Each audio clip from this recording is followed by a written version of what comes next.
this section we are going to look at games in the car. Games in the car really are a great way to improve your children's English, especially during a long car journey where children have a tendency to get bored. There are actually a number of good games that can be played in the car, but I'm going to present those particular games that my family now only associate with English, and I will run through them in the age order that we first introduce them to our children.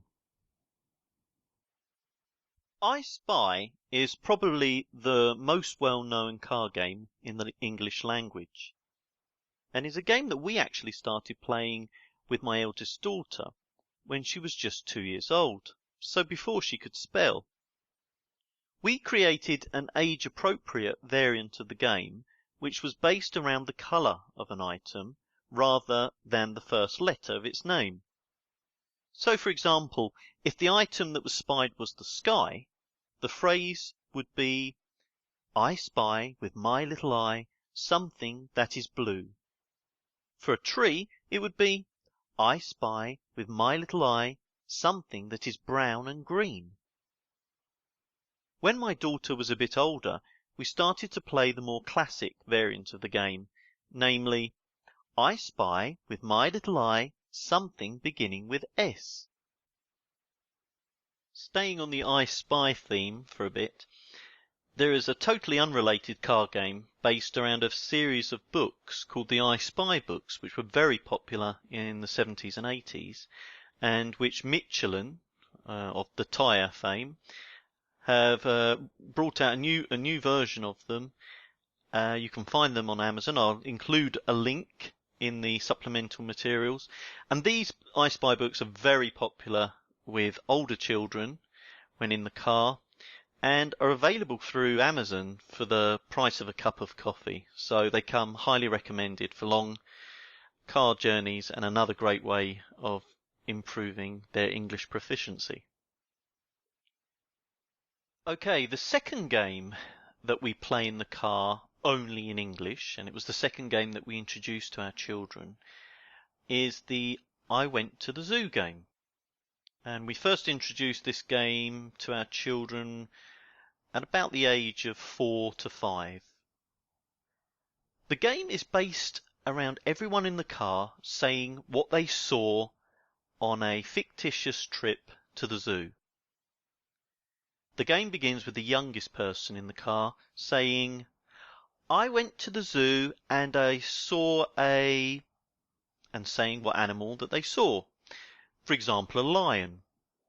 Then the next youngest repeats what the youngest child had said and adds their own animal.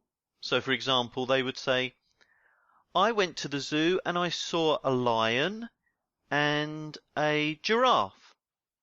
Then the next person carries on saying what they saw, and this is repeated until someone cannot remember the animals that were previously said and in the correct order. As well as practicing animal vocabulary, this game also practices the simple past tense.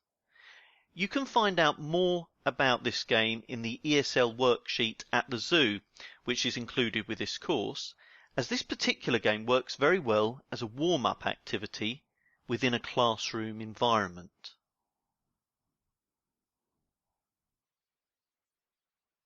The final car game that we shall look at today, which is very popular with my girls now that they are older, is 20 questions.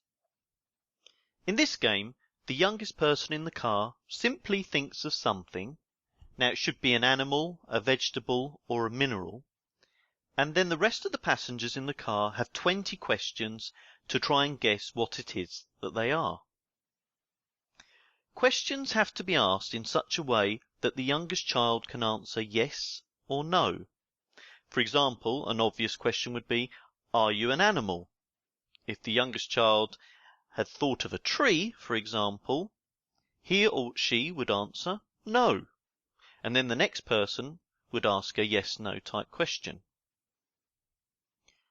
As the name of the game suggests, the group have 20 questions to find out what it is that the youngest child has chosen. Once the game has been won or lost, the next youngest child gets to choose and think of something that they are. This game is obviously requiring a certain standard of English, but it can be easily adapted so that the least proficient in English is able to both play and enjoy the game.